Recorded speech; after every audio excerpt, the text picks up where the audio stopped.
patogen atau virus seperti hari ini kita berbicara musim infeksi ini, itu masuk di dalam kategori yang kategori toxicity atau kategori keracunan yang dikenal dengan yang namanya opportunistic. Nah, jadi artinya apa? Dia mengambil kesempatan kepada tuan rumah yang lemah. Dia akan ambil kesempatan itu. Makanya kenapa disinilah terjadi yang namanya argumentasi perdebatan. Nggak ada kok COVID, oh ada kok COVID gitu. Wah, COVID tuh bahaya. Enggak kok, nggak bahaya gitu. Sebenarnya perdebatan itu adalah kita bisa memakluminya. Kenapa? Karena pada kenyataannya setiap orang menjadi tuan rumahnya yang berbeda-beda bagi si penyakitnya. Nah, ketika orang yang imunitasnya baik, itu ibarat di dalam dunia keuangan.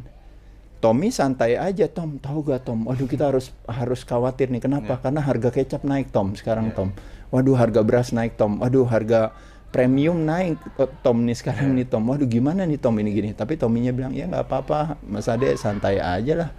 Ya nggak apa-apa, kita kerja aja lebih keras lagi, kita punya penghasilan yang lebih baik, ya kan, kita nggak kenapa-napa. Ya kebetulan penghasilan saya udah cukup untuk kenaikan-kenaikan itu tidak signifikan memberikan kesulitan bagi saya.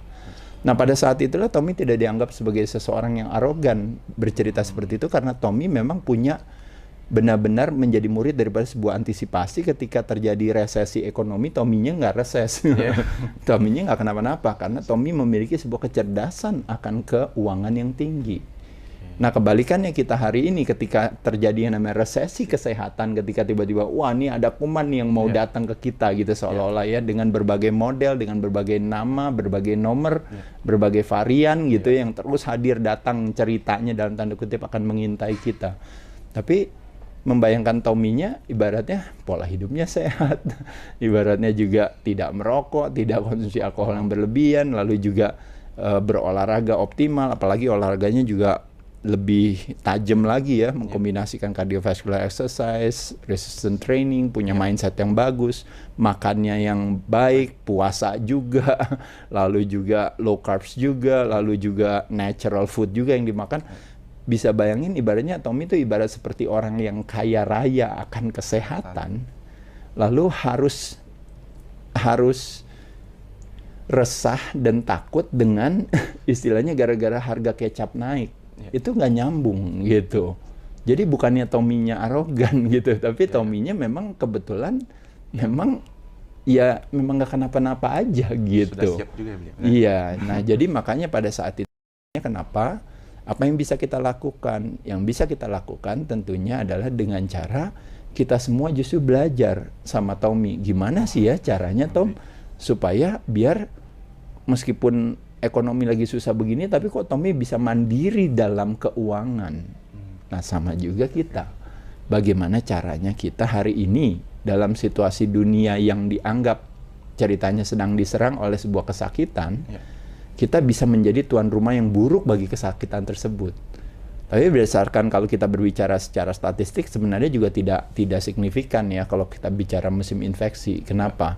Karena terlihatnya aja seolah-olah seperti itu, tapi kalau kita lihat dari angka prematur kematian itu hampir kontribusi mayoritas terbesar, lebih dari 90% itu bukan karena penyakit infeksi, tapi karena penyakit-penyakit perilaku. Makanya kenapa disebut dengan penyakit-penyakit yang berhubungan dengan metabolisme atau yang dikenal dengan namanya metabolic syndrome atau yang dikenal dengan namanya sindrom X, yaitu berbagai penyakit yang berhubungan dengan jantung dan pembuluh darah. Nah, jadi disebabkan karena apa tuh? Salah satunya karena resistensi insulin, karena konsumsi karbo yang berlebihan, karena tidak olahraga gitu ya, karena makan sembarangan, lalu karena processed food gitu ya, dan sebagainya, akhirnya menyebabkan berbagai penyakit-penyakit yang populer, mulai dari cardiovascular disease, jadi yang berhubungan dengan jantung, makanya kenapa bisa heart attack, bisa heart failure, lalu yang kedua itu bisa stroke juga, ya kan? Lalu yang paling populer teman-teman sekarang hipertensi sama diabetes tipe 2. Ya, diabetes tipe 2 itu bisa mengarahkan kita lagi nanti ke diabetes tipe 3 yang berhubungan dengan yang namanya neurodegeneratif, yaitu adalah berhubungan dengan syaraf dan sebagainya.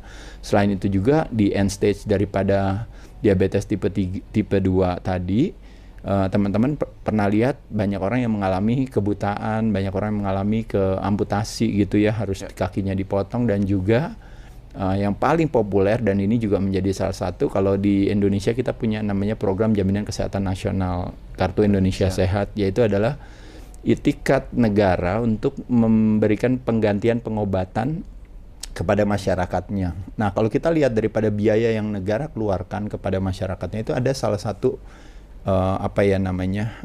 kalau istilahnya elemen daripada biaya gitu yang begitu besar itu banyak dituangkan atau ditumpahkan ke yang namanya hemodialisa. Hemodialisa itu adalah cuci darah. Jadi biayanya itu gede buat negara membiayai rakyatnya yang harus cuci darah. Nah, kalau kita lihat orang yang cuci darah itu hampir sebagian besar karena kidney failure, gagal ginjal. Nah, gagal ginjal disebabkan karena apa? Karena ternyata hampir sebagian besar disebabkan karena diabetes tipe 2. Nah, diabetes tipe 2 disebabkan karena apa? Resistensi insulin. Resistensi insulin kenapa disebabkan terjadinya sel tidak sensitif lagi atau menolak istilahnya untuk dimasukkan insulin ke dalam menolak untuk menerima si gula tadi untuk disimpan di glycogen misalnya atau di mana. Itu disebabkan karena kita makan karbo berlebihan gitu dan kita nggak gerak dan kita makan sembarangan dan sebagainya. Nah, jadi teman-teman kalau kita benar punya sebuah pemahaman akan itu, kita akan bisa lihat betapa ternyata si metabolic syndrome itulah nanti yang akhirnya hari ini menjadi istilahnya modal daripada, kalau istilahnya orang bilang itu hampir 95% orang yang kena COVID masuk rumah sakit dan parah. Itu hampir 95% itu berarti semuanya pada dasarnya itu ya. Semuanya itu pasti karena memiliki yang namanya komorbiditas. Nah, komorbiditas itu artinya dia membawa penyakit-penyakit yang dia bawaan. Dan penyakitnya itu biasanya udah lebih dari 5. Kalau dia tekanan darahnya tinggi, dia pasti gula darahnya tinggi. Kalau gula darahnya tinggi, pasti perutnya juga gede, belly fat. Apakah perutnya gede secara visual maupun di dalamnya secara visceral, dia lemaknya. Lalu kalau nanti dicekin lagi, pasti ntar semuanya keluar lagi. Apakah darahnya lebih kental karena inflamasi? Apakah ternyata kolesterolnya jadi tinggi gara-gara terjadi inflamasi tersebut? Dan selanjutnya. Nah, pada saat itu wajar gak kalau akhirnya segala kontribusi, segala elemen tersebut gitu atau instrumen tersebut itu akhirnya berkontribusi, nah berakumulasi, ngumpul semua, gabung semua untuk akhirnya membuat dia jadi sembuh apa jadi sembuh apa jadi gagal, jadi segagal, jadi sakit, bahkan bisa jadi meninggal. Nah, pada saat itulah kita bisa melihat terjadi yang namanya there's a difference between yang namanya direct causation and correlation. Nah, kalau ini namanya tuh correlation semuanya. 95% are correlation. Nah, kalau 95% are correlation, kan harusnya yang di take care kan 95%-nya. Bukannya direct causation-nya mungkin 5% itu pun juga. Kalau ibaratnya itu ada faktor lain lagi. Apakah faktor genetic expression, ada orang yang tiba-tiba kena memang ya sehat-sehat aja tapi ternyata bermasalah gitu. Tapi majority orang bermasalah adalah pasti karena investasi perilakunya dia.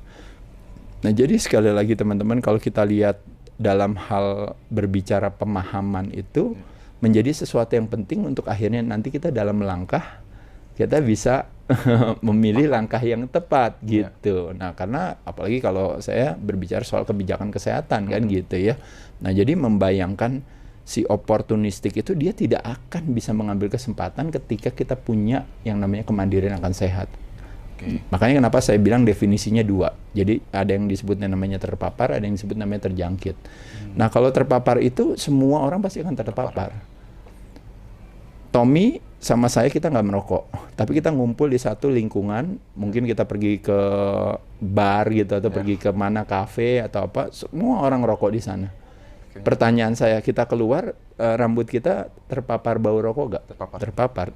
Bajunya terpapar bau rokok nggak? Terpapar. Kalau saya bikin tes, ngecek orang ngerokok atau nggak ngerokok, kita bisa akan masuk di dalam kategori orang yang merokok. Kenapa? Karena bau badannya semuanya kan rokok. Tapi kan pertanyaannya kan belum tentu tapi kan kamu merokok sebenarnya kan gitu ya. Tapi kita sudah terpapar. Nah, makanya didefinisikan sebagai sudah terpapar, jadi positif. Tapi OTG gitu, karena dianggap tidak ini. Nah, apa yang harus kita lakukan? Ya mandi, cuci, gitu ya kan? Sehingga paparan itu keluar. Makanya kenapa kita cuci tangan, cuci badan, cuci hidung, gitu. Nah, itu tujuannya itu. Nah, cuma problemnya teman-teman nggak rajin melakukan hal tersebut. Ya otomatis makanya angka itu pasti akan naik gitu.